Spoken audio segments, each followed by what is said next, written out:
Welcome. It's indisputable. I'm your host, Rashad. Richey, good to be with you. We have a lot on the agenda today. Breaking down news of the day, none other than Jackson White, co-founder and editor-in-chief of Politiscope, TYT Rebel HQ, creator, host on YouTube channel Politics and Paper. That show is doing very well, by the way. Always fascinating to have our dear brother on the program. Top story of the day. Former President Donald Trump compares himself to Nelson Mandela, and in related but unrelated news, his daughter is going to testify against him. Hell of a thing. Let's put up the actual man, Nelson Mandela, the iconic leader, transformational servant who was actually persecuted under an oppressive government. The face says it all. Nelson Mandela is basically saying, come on, man. Come on. Let's hear what Trump had to say. Here it is. But we don't get scared. We don't get scared. I'll tell you what. I don't mind being Nelson Mandela because I'm doing it for a reason. I'll tell you what. I don't mind being Nelson Mandela because I'm doing it for a reason. I'm doing it for a reason. You know, the people who support Trump saying he doesn't mind being Nelson Mandela don't even like Nelson Mandela. Irony is unreal. The insanity of it all. So in a crowd, in front of a crowd, Trump, who has been, in a heap of legal trouble, was addressing the wave of criminal and civil charges against him. During the summer, he was booked at the Fulton County Jail in Georgia for his alleged effort to overturn the 2020 presidential election results in the state. Separately, he is in hot water in connection to storing classified documents at his Mar-a-Lago estate and for making hush money payments, including to former adult film star Stormy Daniels, to be quiet about their alleged affair during his campaign in particular. Trump's Mandela comments were met with applause from the crowd. Mandela, the beloved former president of South Africa, Nobel Peace Prize recipient, was imprisoned for nearly 3 decades for his fight against Africa's apartheid system. A book released in 2020 by Trump's former attorney, Michael Cohen, revealed that he allegedly once referred to Mandela as, quote, no leader.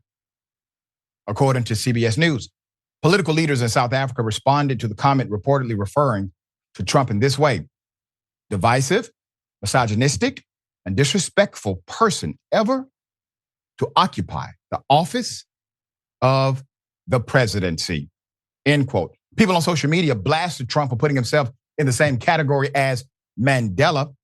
Quote, Nelson Mandela was known for his efforts in reconciliation and his grace and lack of bitterness as leader of South Africa after being imprisoned for over 25 years. This was the former Arkansas governor, Asa Hutchinson. Donald Trump has no claim to his legacy, one user on X said. Outrageous.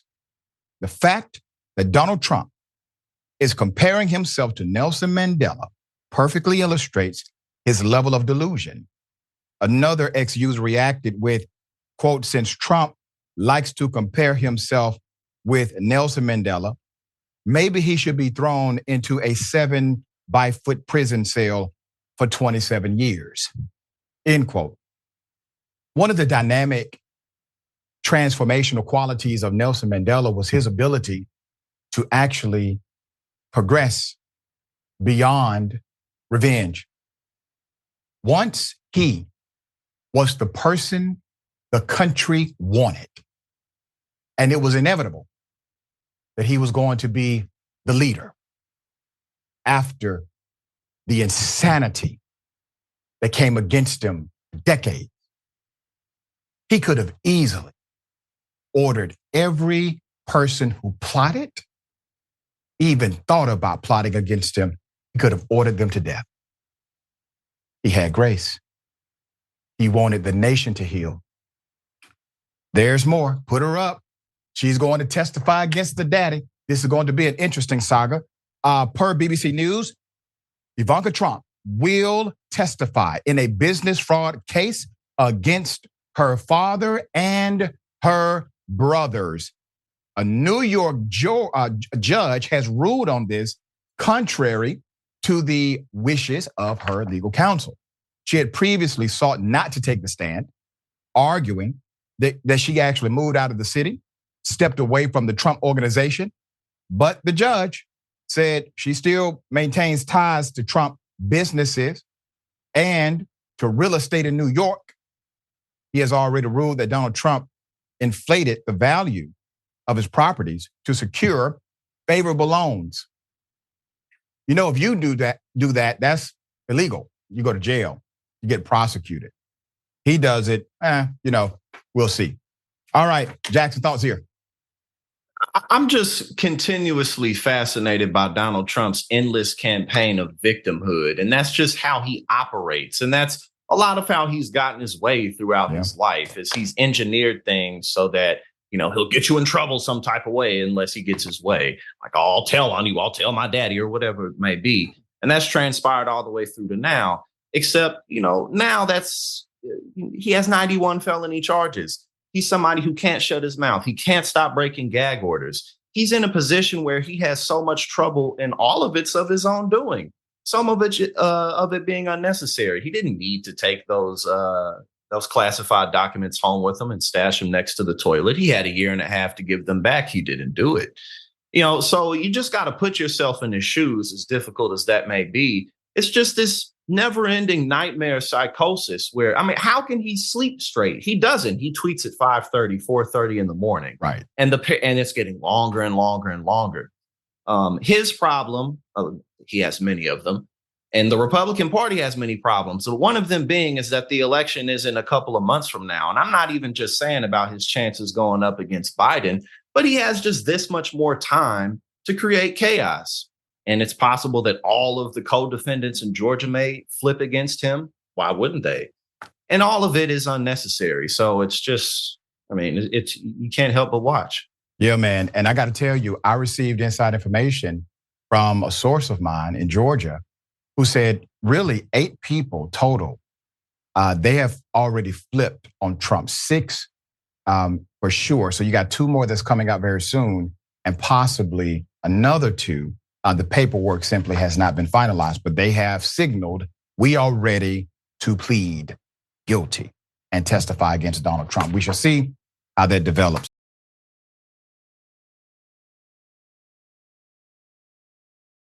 A council meeting and a black woman. She's talking to council. She's called racial slurs. She's told to go back to Africa.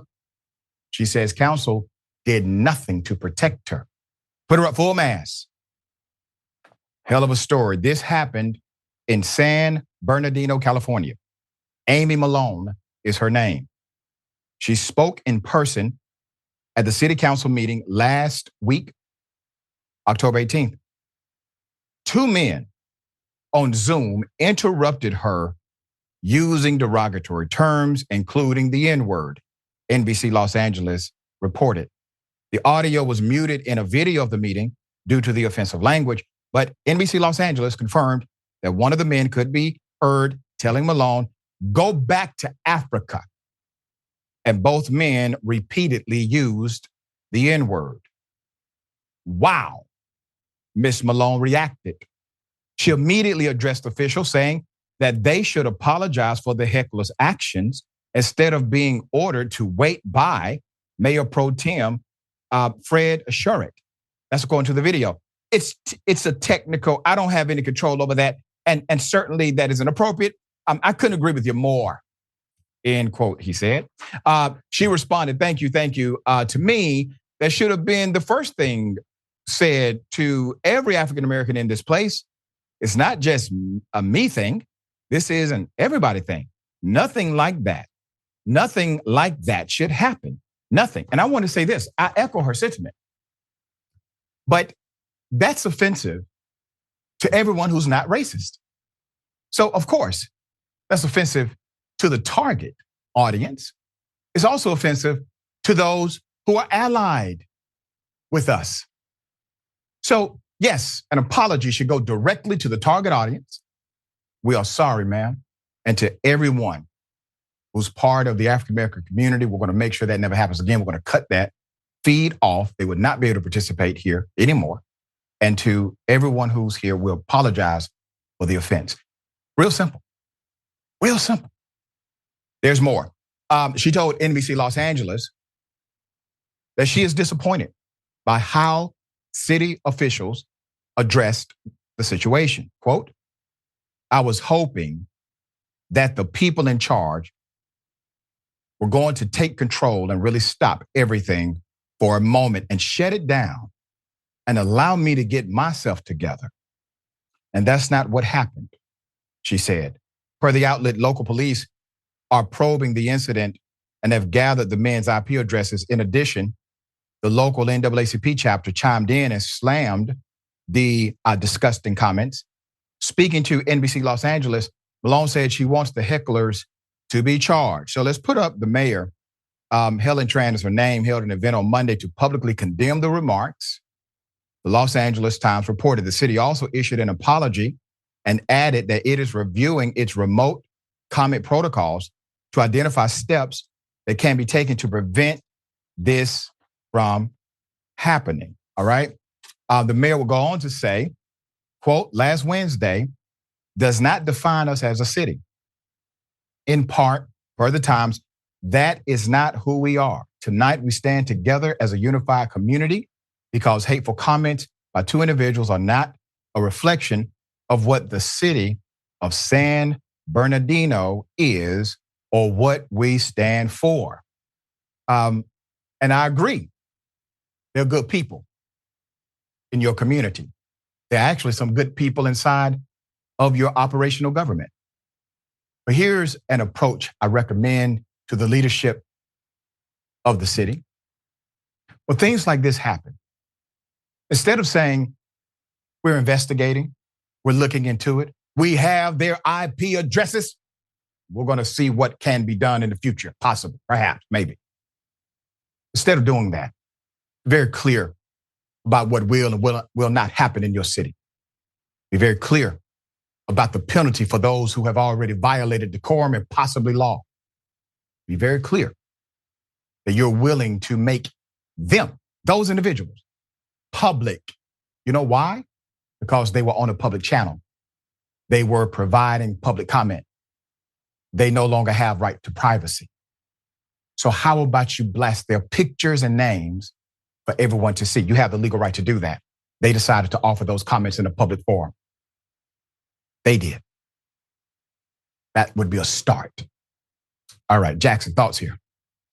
Yeah, I think, you have to put your foot down in a way to show that there's consequences for things like this because we're continuing to have to deal with racism in this country, given the fact that, a lot of those are the founding pillars of the nation. It's also just an unfortunate negative aspect of the human condition.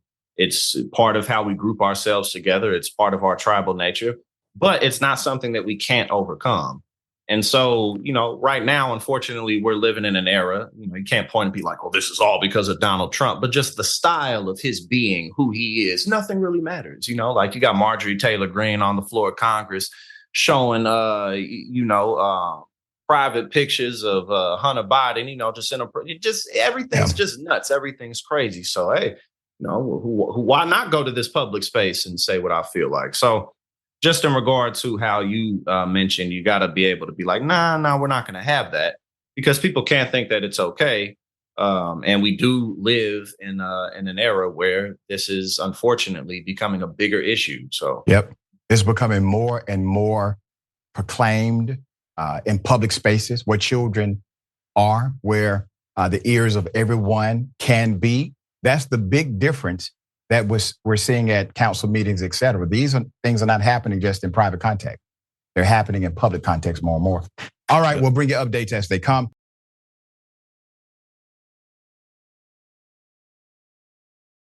Florida, I'm convinced something is in the water. So there's, let's say, a tussle in front of children. There's a grown person. Let's go to the video.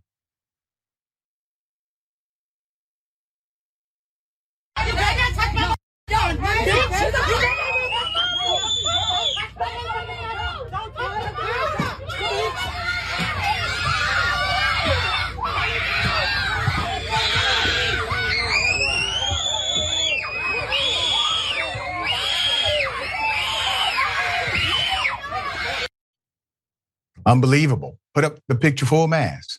I will explain to you what you just saw. So Florida video has gone viral of two mothers brawling on a school bus in front of children. Children are terrified, okay? They're screaming to the top of their lungs. The mothers got into a physical fight over a dispute their young ones were having over a toy. So understand the irony. Keep that picture up. The children are having a dispute. Now the parents are having a dispute. Okay? The county sheriff's office was called at the disturbance and saw that it was obviously out of hand. One of the Mills Creek Elementary School bus drivers was dropping students off along his usual route when a pair of schoolmates started arguing as they approached the Heritage Park apartment complex in Kissimmee, Florida. A deputy report stated that, quote, the parents of the two children, of the two students, took it upon themselves to insert themselves into a harmless dispute between children and made it about themselves, turning the innocent dispute into a violent physical altercation that made both the children and staff members on board the school bus run towards the back, cower in fear. So officers wrote this in the incident report, according to the MersonSunstar.com, and according to the school board, the districts, according to the school district, the parents should have never gotten it on that bus at all. In a statement, the district said they have rules that prohibit non-authorized adults from boarding buses and further stressed the importance of respecting the boundaries of our school buses. Unauthorized entry onto a school bus can pose various risks, including interference with the bus driver's duties, disruption to other students, and potential safety hazards. The statement continued, adding that the policy is that if someone does enter the bus without the consent of the driver, the sheriff will be contacted and the offender will be subject to trespass and prosecution. The sheriff's office stated that there was probable cause to arrest both parents. However, it remains unconfirmed whether they have been arrested and charged by the deputy. So likely not. So let's talk about the permeation of the children arguing, likely because the adults have taught them to argue. See, children mimic behavior. They're not always listening. It's ironic, isn't it? Children are not always listening, but they are always learning. And they pick up on everything, even things that they are unaware of, and us as parents at times as well. All right, Jackson, hell of a thing. Like I said, I don't think they have been arrested. They're saying it's unconfirmed. What are your thoughts? Well, look, I mean, I ain't got no kids yet. That ain't have to be the case, but I guess, the Lord has other plans for later, but it's all good. But look, I ain't got kids, so I can't say what I would do, but I know I wouldn't do nothing like that. There's better ways to go about things, obviously. So whatever trouble they get in, it's totally self-inflicted. I mean, this just isn't a situation that needed to happen. There's some toys. And, just more importantly, you did it around kids. You could have hurt a bunch of kids. So that's definitely going to be a huge liability. And if there is a case or whatever, but it was just unnecessary and it was stupid. There's really not much grace to give in this situation, at least in my opinion. It's a toy and y'all are adults. Yeah. And a lot of times we put the emphasis on the physical, the potential of physical harm, but there's a reality of psychological harm that has already happened. When children start screaming like that and running in fear, that's psychological trauma, period. And if it's because of someone that they actually looked up to or look up to, that is a confusing reality for a child. We will update the story as it develops. We got more on the other side. It's indisputable. Stick and stay.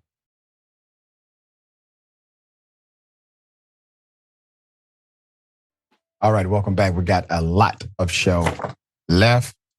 Okay. Membership. All right. Thanks to you. Thanks to the viewers. We're able to bring you a lot of great content, talk about things others are unwilling to talk about. TYT membership is important. A member is a fighter, leader, change maker, and believer in positive transformation. Your support helps us deliver a bold commentary you don't see anywhere else. You don't have to agree with all of it, but it's authentic. That's important. You can join right now. Hit the join button or go to tyt.com/join. We appreciate you in advance. Okay, cats and dragons. Trump's MAGA base doesn't even understand the basic concept of apartheid. That is so true. They wouldn't have no idea how to answer that question. You are completely correct. Good observation. He's trying to make himself into a martyr. Boom. Let me tell you what he's doing. And that's a great observation once again. He's doing the same thing he did while being president. He's setting himself up for a no-lose outcome. How is that? Well, while being president, running for re-election, he said, hey, listen, if I win, I win. If I lose, they rigged it. Okay? So even if I lose, I still won. All right? So now he's saying, hey, they can't prosecute me. This is an illegal prosecution. We will be vindicated. But even if I do get successfully prosecuted and a jury finds me guilty, no problem. I'm a martyr. I'm Nelson Mandela. Yeah. He still wins. Okay. So he's setting the scenario up to where he cannot lose. All right.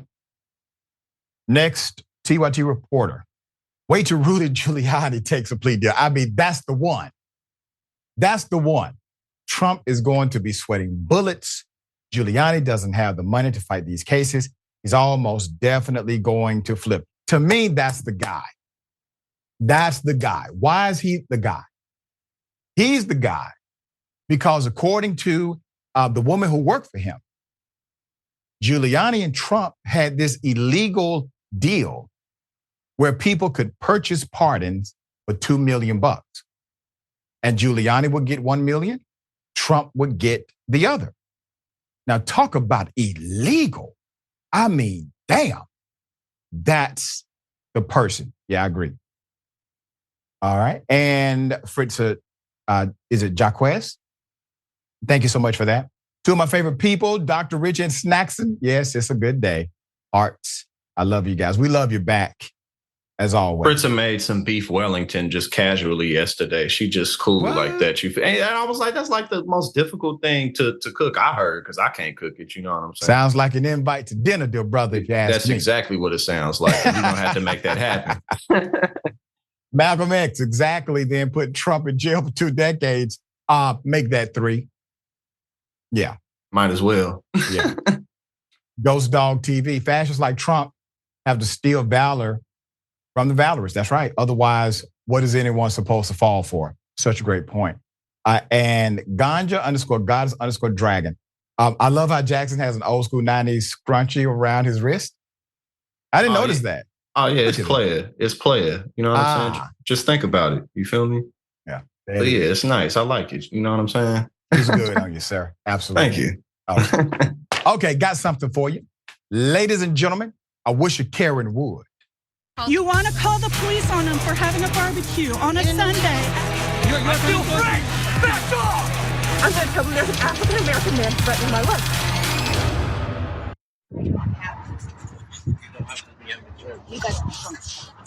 No, they not, because I'm taping. They not going to be in trouble. Look at this. Let me go! I didn't do anything illegal! Let me go! No!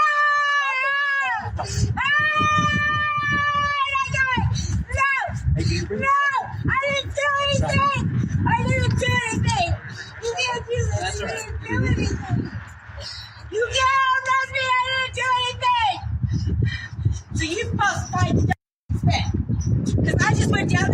keep your feet on the ground, Lisa. You're gonna make it worse on your. Oh, I'm sorry. Okay. Let me shut up. There's more. Here it is.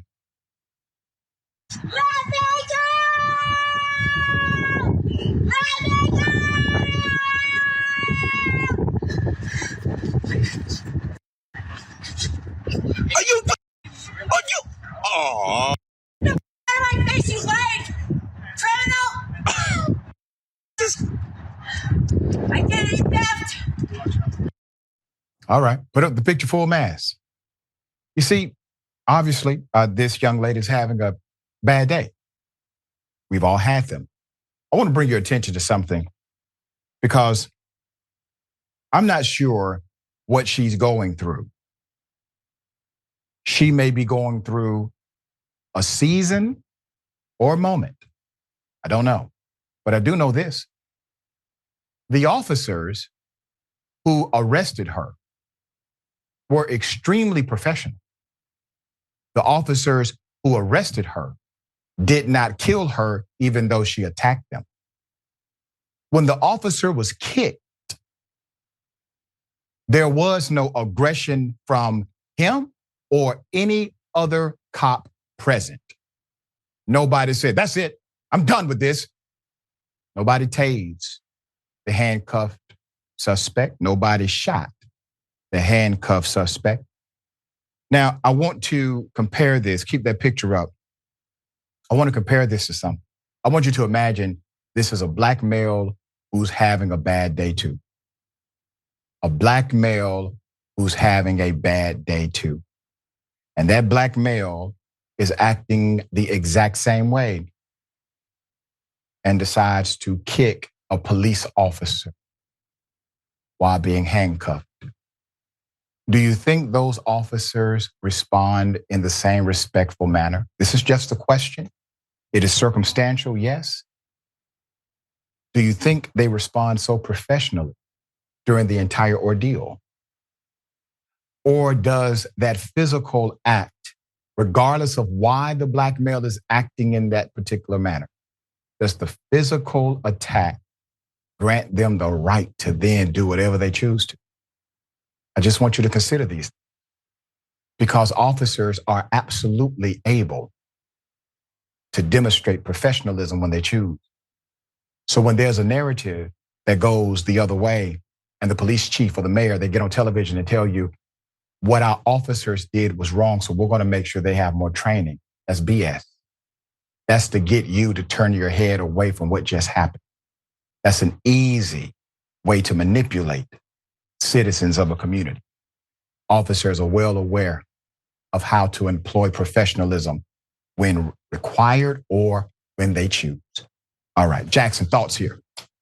Well, I was about to say that she done been drip dry her privilege because she being taken off like a defective product. They're about to take her back to the Amazon factory, to the Amazon warehouse, but they didn't beat her up. So I had to revoke that statement. You know what I'm saying? Mm-hmm. But yeah, she was definitely, if she gone through it or not, or whatever, she just seemed to be in some type of mental state where it's like, I will not submit. I will not back down, no matter what. Like she just, so I guess it's good they got her in there. Maybe she can get some help. Maybe after a little bit, she can get better because, I guess we all deserve a chance to try again.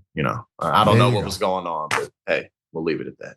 Yeah, but we do know she kicked the cop and the cop did not kill her. We do know right. that. That's why I said I had to revoke what I was going to say. But. Yeah. All right.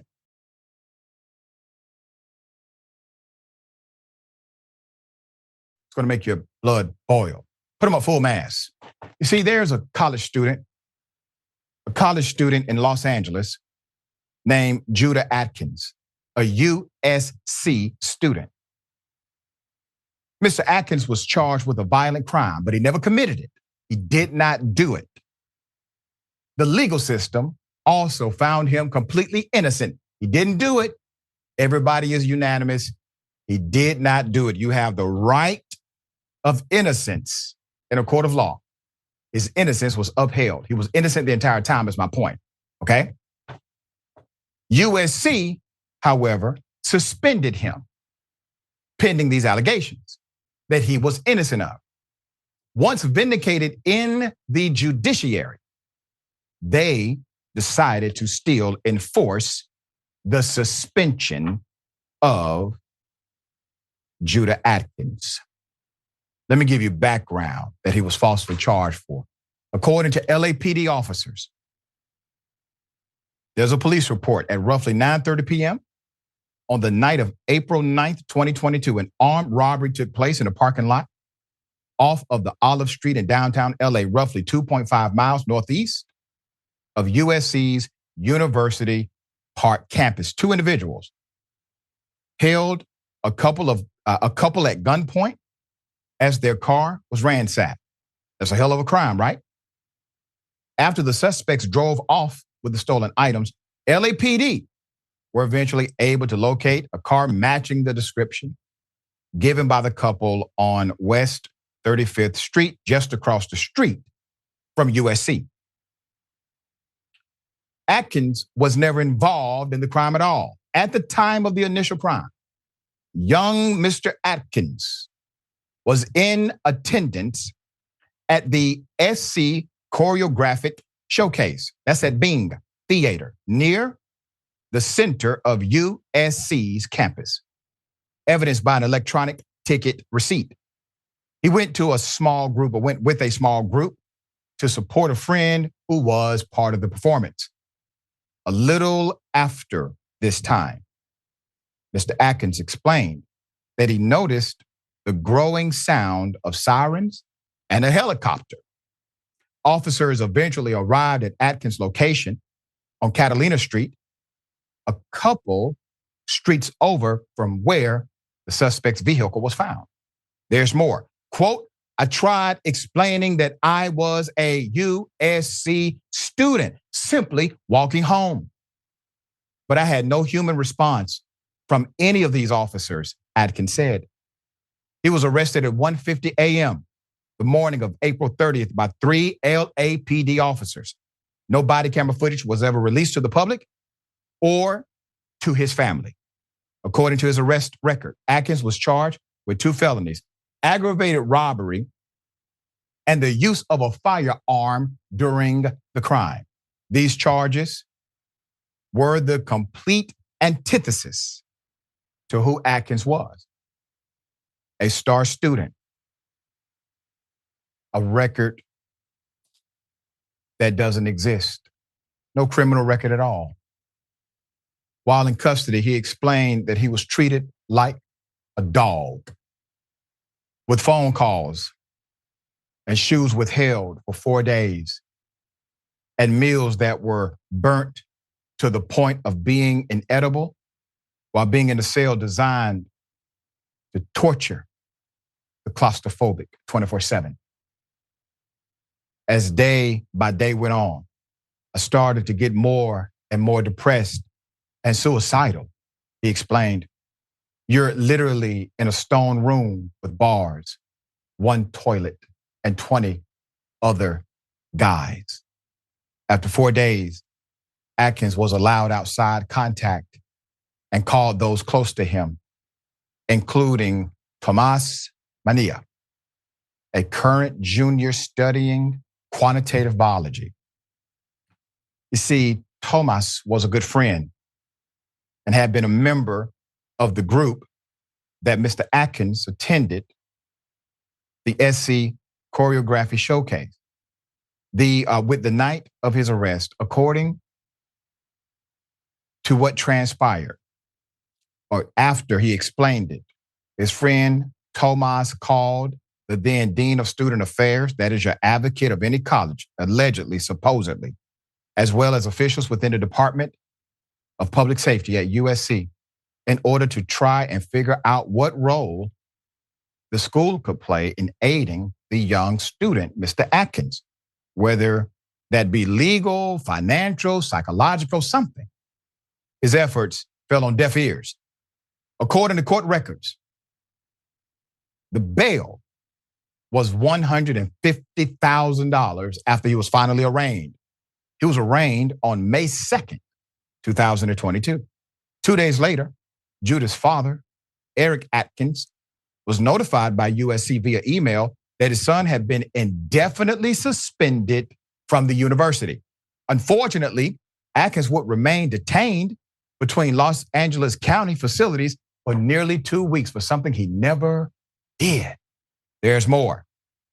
After 2 miserable, restless, and stressful weeks, Atkins was released on his own recognizance on May 11th. I want you to, before I finish this statement, I want you to understand what that means. That means a judge looked at the case. A judge looked at evidence presented. The bond was $150,000 initially. They released him on a signature. I don't know anyone who has ever been accused of armed robbery getting released on their recognizance or a signature. We call that a signature bond. In other words, the judge knew good and damn well this man did not commit robbery. You don't release a robber on a signature. There's more. Court-sanctioned pretrial supervision meant that the student had to wear an ankle monitor at all times and he wasn't to leave the area specified by supervision. He was to report back to his preliminary hearing 5 days later. Upon release from jail on May 11th, Atkins was immediately directed by USC to remove his belongings from his dorm at Cale and Arani Residential College, escorted by DPS officers and a residential advisor in the middle of the day in front of all. Let me give you the negative impact. Between jail time and USC's suspension, Atkins had missed his last few weeks of freshman year, including all of his finals. He describes how the university never offered any academic compensation for his lost time. Additionally, Atkins was diagnosed with post-traumatic stress disorder at Silver State Health Services in Las Vegas soon after his release, with symptoms including sleep disturbances, hypervigilance, flashbacks, increased anxiety. So let's talk about efforts to overturn and clear this man, to overturn this suspension. So on June 6, 2022, after a month of the young student, Mr. Atkins' arrest, and more than 2 weeks after his final release from jail, the student's suspension appeal was rejected following review.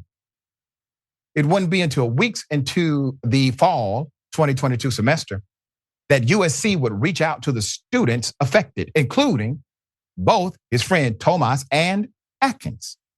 There was, however, an effort from one faculty member, Assistant Vice Provost of Student Affairs, Darren Muko, who tried to help Atkins reintegrate into student life and aid in providing mental health resources. But according to Atkins, it seems like he may have been the only one.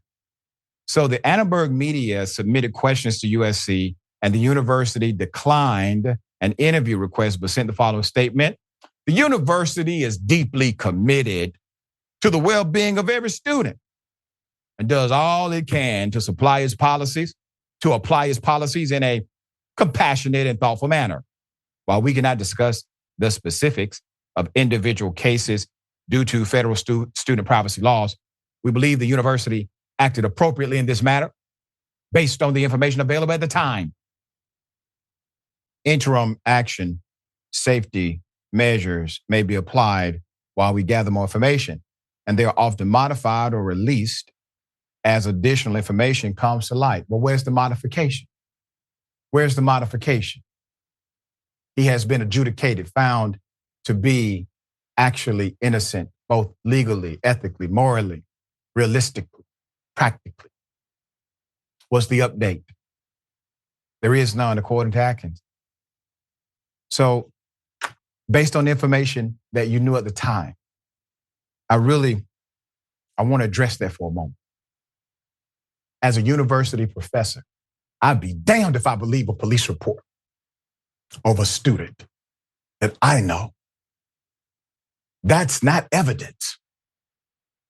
A judge won't even allow a police report to be part of prosecuting an individual inside of the court of law. It is dismissed as hearsay because they don't trust cops either.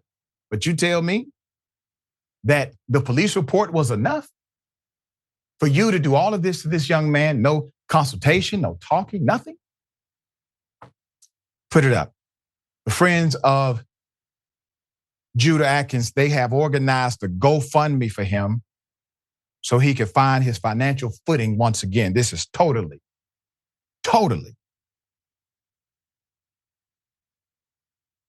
turned his life upside down.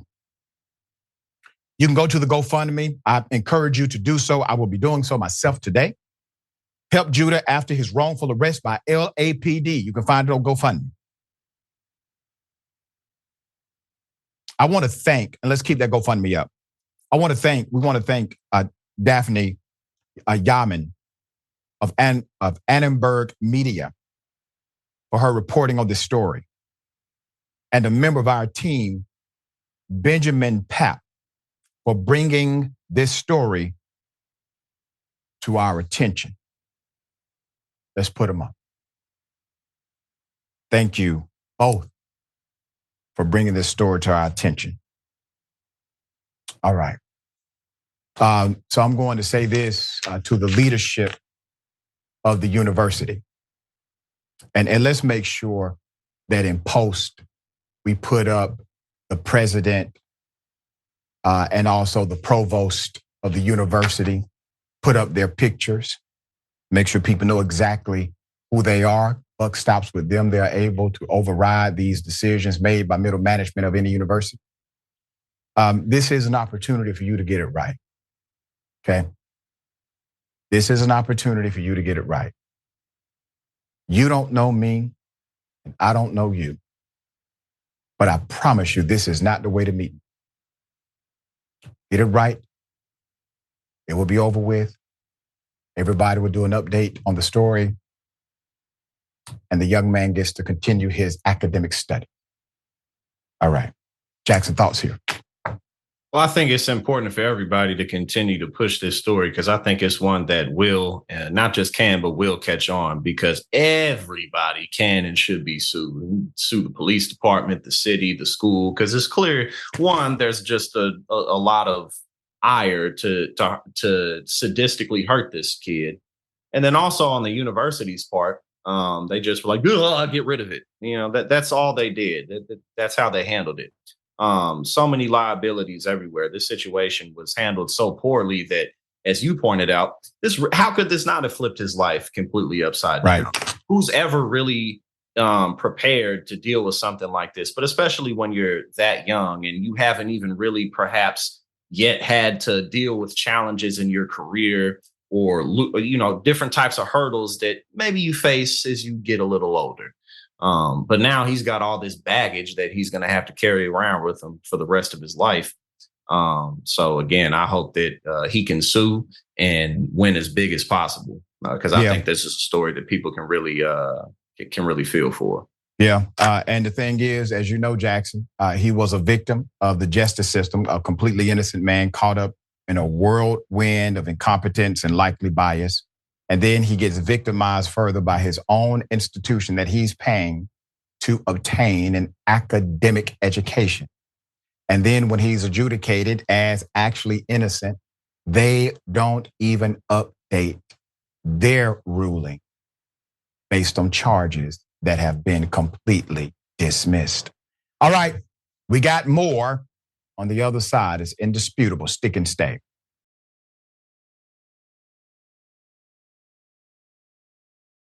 Cop, a police officer, okay, put him up full mask, decides to force girls to send him explicit images. Lewis Edwards is a UK police officer who blackmailed and threatened an underage girl to send him explicit photos of themselves on Snapchat. He's been jailed for life. Did you hear what I said? Life. Edwards, who reportedly groomed more than 200 girls online, had 4,500 indecent images of underage individuals.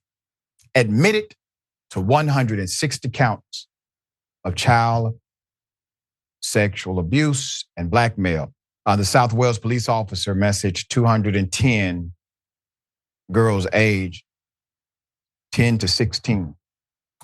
Did you hear me? 10 to 16. From November 2020 until February 2023. And images of 207 of them were found on his device. Edwards, who refused to go to Cardiff Crown Court throughout his 3-day sentencing hearing, joined the force as a police constable in January 2021. But obviously is now barred from policing. Handing him multiple concurrent prison sentences, including several life sentences with a minimum of 12 years, Judge Tracy Lloyd Clark said, quote, "It is clear that he not only gained sexual gratification from his offending, but he also enjoyed the power and control he had over these young girls," end quote. Edwards will also be subject to an indefinite sexual harm prevention order, barring him from working with children or vulnerable people and requiring him to keep his personal details logged with police.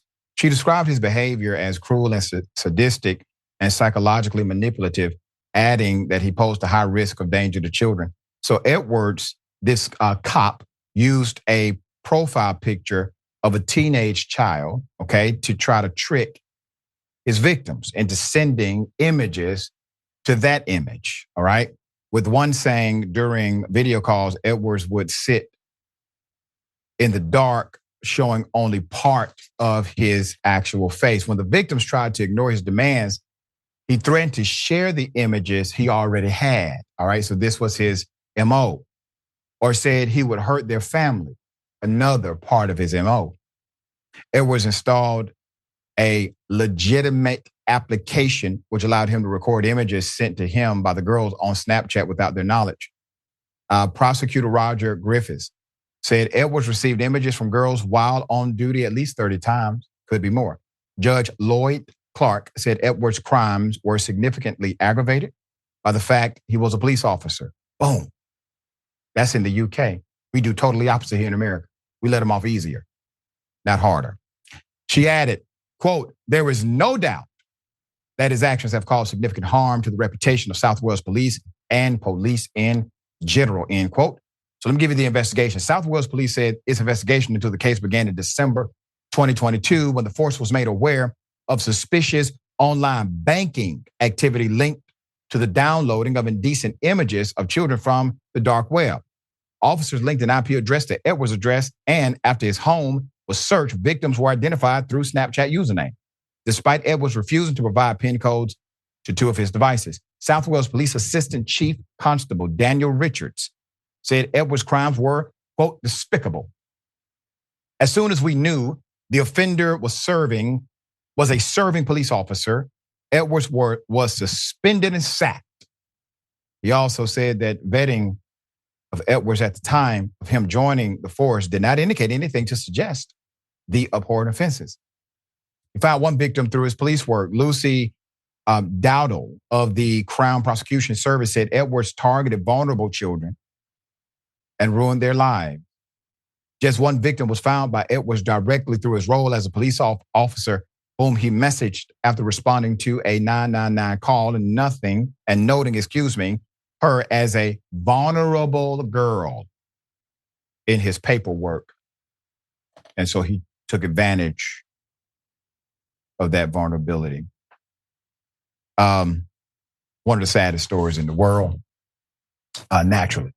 Very difficult to imagine the extreme harm this cop did to the psychology of these impressionable children.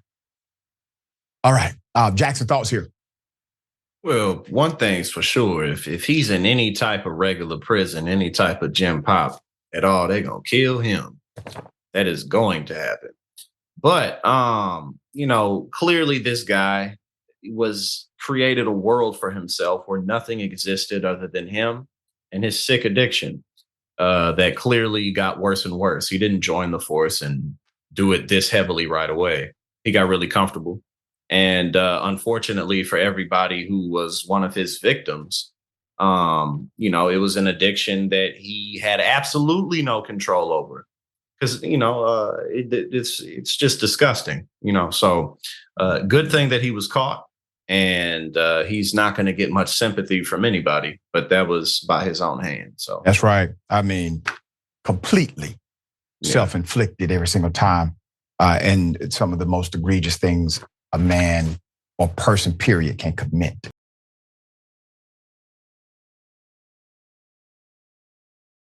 Looks like Cenk Uygur has some company. Let's put him up full mast.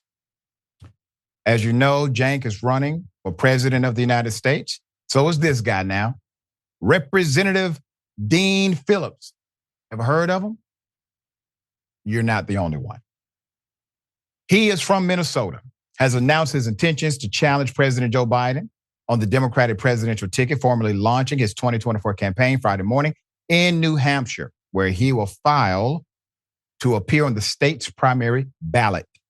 Phillips told CBS News that he has studied polling data and is alarmed about the prospect of former President Donald Trump beating Biden should the 2024 election end up becoming a rematch of the 2020 race.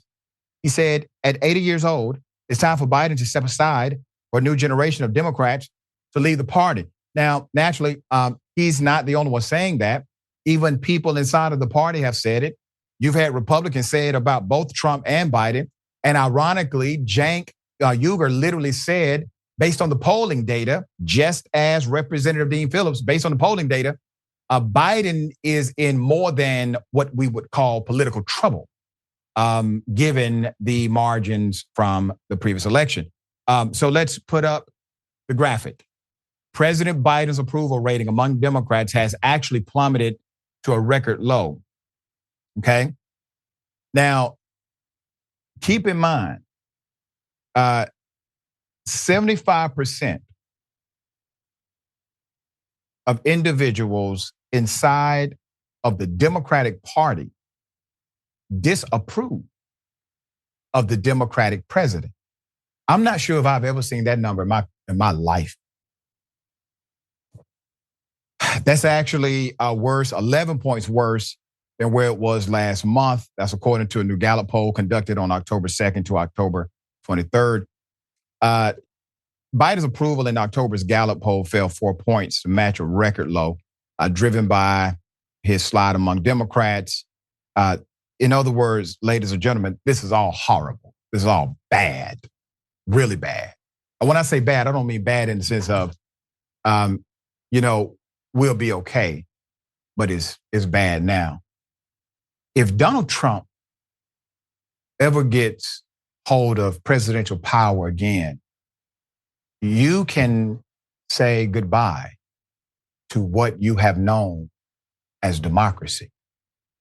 He will never allow someone to occupy that presidency after him until he passes away, because he would not allow another president to potentially prosecute him for the crimes that he has committed. In his opening remarks during his candidacy announcement, Phillips talked about many of the issues he sees our country facing today. Quote, the America that I love and the America that I know all of you love, the America that has shared refuge and has shared liberty and has shared opportunity with so many millions, but has yet to fulfill this great promise to millions more, said Phillips. There is a sentiment among Democrats, even those who are in the elected class. This is bad, we're in trouble. Well, we have this two-party system that already is adverse to anything close to common sense. We also have this de facto culture of selecting rather than actually electing leaders at that level. And then there's this, gentleman's rule among those at that level of politics that says, well, you can't run against an incumbent. You can't do so. Well, why? Where's that in the rule book? It doesn't exist. Why do you think it's there in culture? Is there in culture so that the power can be shared with just a few people over the course of time? All right, Jackson, thoughts here. Well, look, I think, it's good to see people jump into the race, and anybody who'd like to do that certainly has the right to do so. But, I think at the end of the day, there's a lot of metrics to look at. And while Biden isn't a popular president, most presidents really aren't all that popular. And most incumbents win re-election because they have the resources on their side. And just because polling shows that people don't like Biden doesn't mean that people won't vote for him if they don't like somebody better. So again, if anybody can, pick up the pace, build a movement behind them, then that's their right. I'm all for it. But Donald Trump is still Donald Trump. The Republican Party is still the Republican Party. And at the end of the day, most races are pretty close, and it comes down to independents and swing voters. So, there's a lot of consequences at the end of this election. But all I'm really getting at is that, as you pointed out, we have a two-party system, and people generally aren't that happy with it. Yeah. So we got over a year left. We'll see what happens. Hopefully more people do join the race. So again, because if there's a time to challenge an incumbent now, certainly polling shows that for certain. But Donald Trump got 91 felony charges and so on and so forth. So unfortunately, it's very close. But I think, as many people that want to come into the race, go ahead and do it. Why not? We need it. Yeah. You make a very true point about independents, people that may self-identify as moderates. They do kind of sway the needle, right? But the reality is, in the construct of our political system today, people who identify as independents are at the lowest margin it has ever been. There was a time where a lot of people identified as independents. Now, not so much. We're very polarized politically. But I concur with your point. Dear brother, always a pleasure have you on the program. Yes. Tell people they can follow you, check out your great work. Yeah, definitely. Always a pleasure to be here with you. Check me out on YouTube, youtube.com/@politicsandpaper. Not only do we have daily programming, but we're building I'm about to start a nonprofit organization that's primarily focused on getting people out to vote, teaching people how they can take advantage of accommodations, how they can vote early, things along those lines. But primarily our membership program is focused on community service, building jobs programs, stuff like that. So we do more than entertain. We out here in these streets trying to make a difference. So check me out at Politics and Paper on YouTube. Love it, dear brother. Thank you for all your leadership and continued service. All right. The bullpen is next. Stick and stay.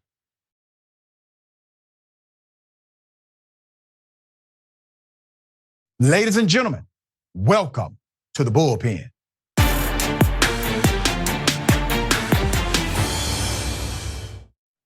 Yep. In the bullpen today, we have our dear friend, our brother from another mother. We have Shelley Winter, conservative talk radio host extraordinaire, and also political pundit. Good day, sir. Welcome. How are you, my brother? I'm doing good, brother. All right, man. Good to see you. Good to see you too, man. It's always good to see you, brother. So we're going to try to keep the train on the tracks, all right? We're going to make an attempt to do so. Naturally, the big news, and I'm actually happy they have somebody because at least legislation can move forward. But we're talking about Mike Johnson, Congressman Johnson, now Speaker of the House, all right? I don't want to presume what you know or believe about the new speaker. So if you would, give us your sentiment, and I will then opine. For 3 weeks, I've been hammering the Republicans on my show on 95.5 WSB radio here in Atlanta. I've been hammering them, calling them childish, calling them lack of leadership, calling them all sorts of names that we probably can't use on family television. I've been very critical of them. I was critical of them for getting rid of McCarthy and not having a plan B. I understand maybe you have some problems with McCarthy, but at least have a plan B. That way, when you vote to get rid of him, you have somebody waiting in the well to vote for them next and put them in. And we have no days off. So I was very unhappy for the last 3 weeks. I think Mike Johnson is the pick that people got tired of waiting. and his name and number came up at the right time for Republicans who were just tired of going through this process. And they were also hearing from a lot of their constituents and people like me who were tired of seeing nobody there, particularly with a war going on in the Middle East and no leader in the House here in Congress. So like you, I was very critical of them. I don't mind Mike Johnson. He's more conservative than a McCarthy. But McCarthy was called a conservative by the Democrats. So whoever's the Republican Speaker of the House is going to be called a Trump-supporting, MAGA-supporting conservative that's dangerous for democracy. Is Mike Johnson that? I don't think so. Are there some things that I disagree with him on? Absolutely. But I don't think that he is going to be this devil as a speaker that the Democrats are making him out to be. Although they would have made anybody out, they made Jordan to be that. If he would have won, Scalise and on name the list, name the names. Yeah, Republicans do that as well to Democratic leadership. It's the political interplay. But let's talk about Johnson outside of the branding and outside of the name calling. Let's talk about him practically as a policy leader as he is elected. It was his amicus brief, and this is the reason why people say he's basically a Trump acolyte. He's the guy, the only guy who filed an amicus brief. 2/3 of Republicans in Congress signed off on the amicus brief that provided the foundation or the legal platform to say that Donald Trump should remain in office because of these allegations of the election being stolen. Now I'm paraphrasing a very long brief. In your estimation of everything that happened, let me first ask this question. Did Trump have the election stolen from him and Biden is an illegitimate president? No. Okay. No more than Democrats calling Trump and George W. Bush an illegitimate president. Good enough. Right. So all right. So we'll agree. Right. Good. Right. We'll agree. Now, the guy who disagrees with you and who went before members of Congress, got them to sign it, filed it. He disagrees. He believes that Trump should be in power today. I think something contrary to the Constitution, right? Contrary to the will of the voter. Right, I disagree with that. And that's one. Don't you think that's a big thing to disagree with? No, not at all. Not at all. I'll tell you why. Tell you why. Because he wasn't the only one. And when you say that's the reason? Well, listen, I already agreed with you. So now let's go forward. Why it's not dangerous or not, the spooky demon? Because, like you said, you phrase it as he got 100 or 2/3 of the Republican House to agree with him. No, he didn't get them to agree with him. He got them to sign it. Well, they got to sign it. They endorsed the amicus brief. Right, so this is outside of political conjecture. Because they agreed with him. Many Republican voters to this day agree that Donald Trump had the election stolen from him. Just like thousands of Democrats in the state of Georgia, many of them your friends and my friends, believe Stacey Abrams didn't lose twice, won twice. So there's this idea in this country where both sides believe when they lose an election that it's been stolen. I think it's incredibly dangerous for both sides to talk like that because all you do is take the trust out of the system from regular voters.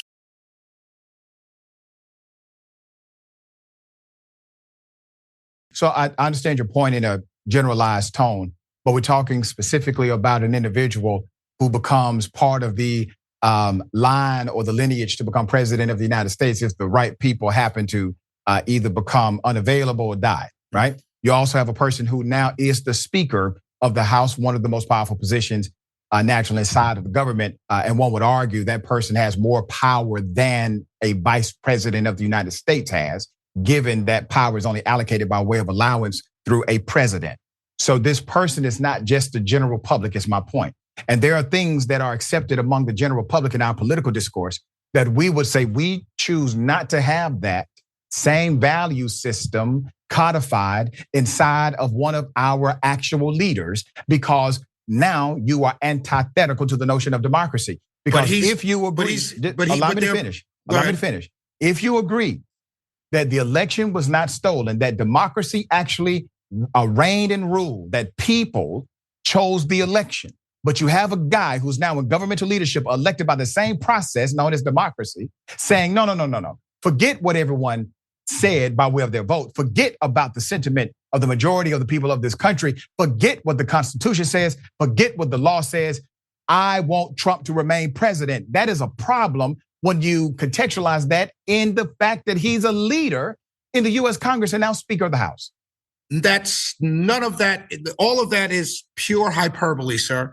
First of all, because the vice president certifies the election. So in 2025, if let's say the Democrat wins, all he can do is pontificate from his speaker's leadership position, because he is in no way, shape, or form there to certify the election. As a matter of fact, when Kamala Harris would be certifying the election, or whomever, she would be, because she would be the sitting vice president, she would be certifying the election for the Democrat if they were to win.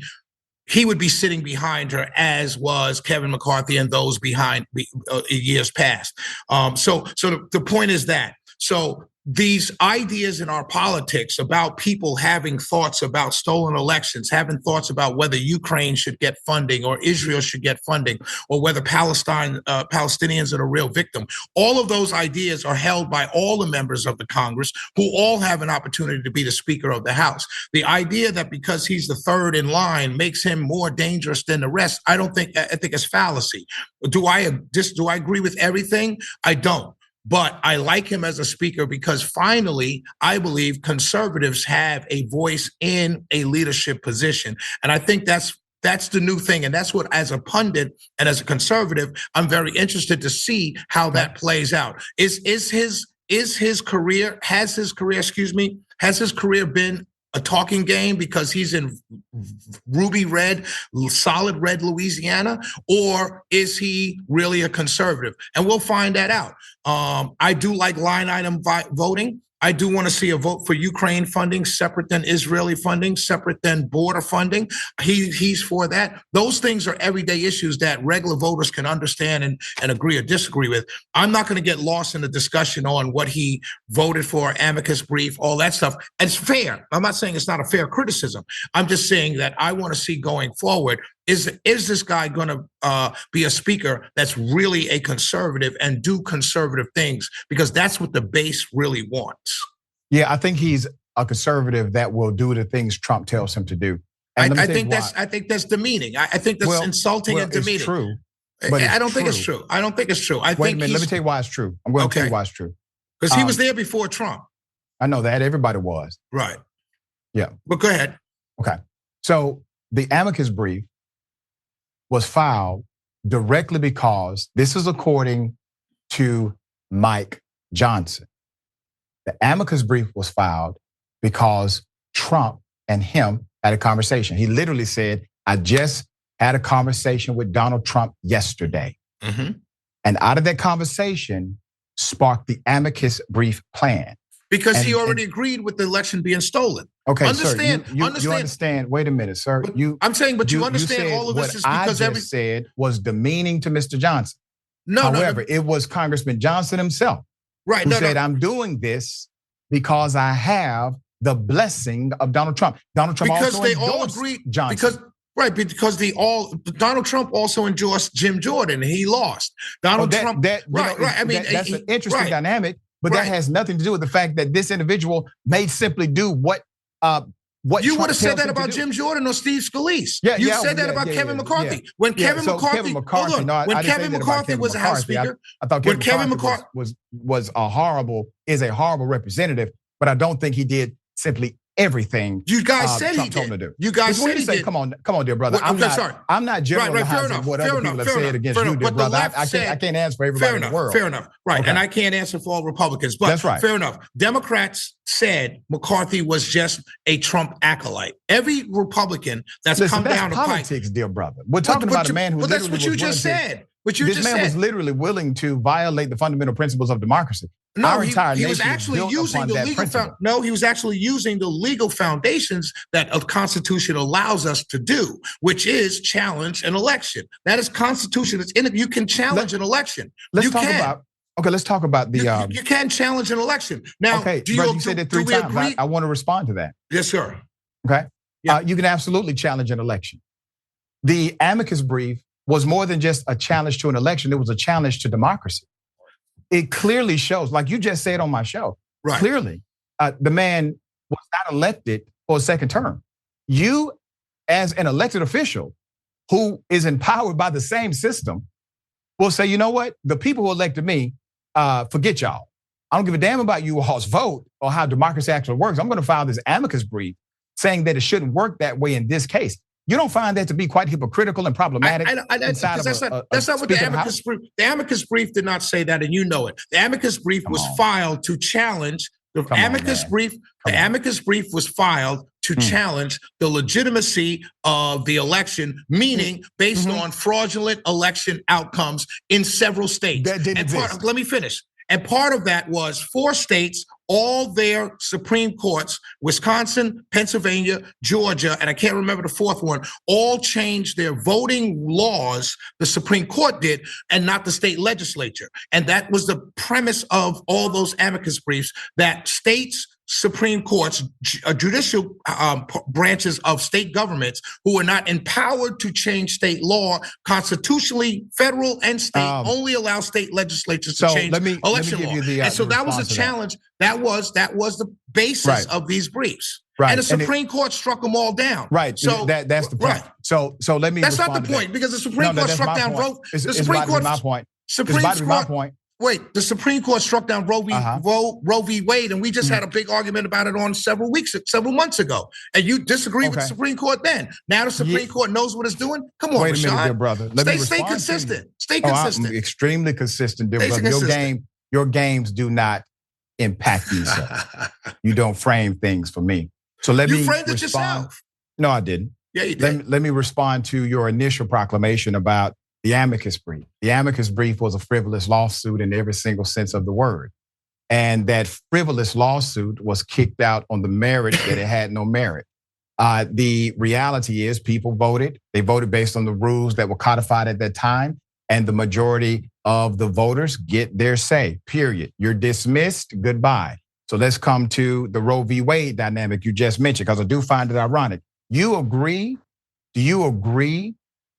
that Mike Johnson is actually a conservative? Because it seemed like you were I said earlier, we'll find out if his rhetoric matches his leadership. Will those things match up? I do believe, based on his past policy positions, his past rhetoric, that he is a conservative. However, can a conservative, just like can a far left progressive, rule be Speaker of the House in such a divided partisan country? I don't think a hard right conservative can bring and galvanize Democrats to get bipartisan issues done. I think he's going to have to move a little bit more to the center. We'll see if he does that. All right. So final, I'm getting to wrap up. I know it's almost time, and I appreciate you being on the show today, brother. I appreciate you having me. Absolutely. At the end of the day, because to me, this is the most problematic thing.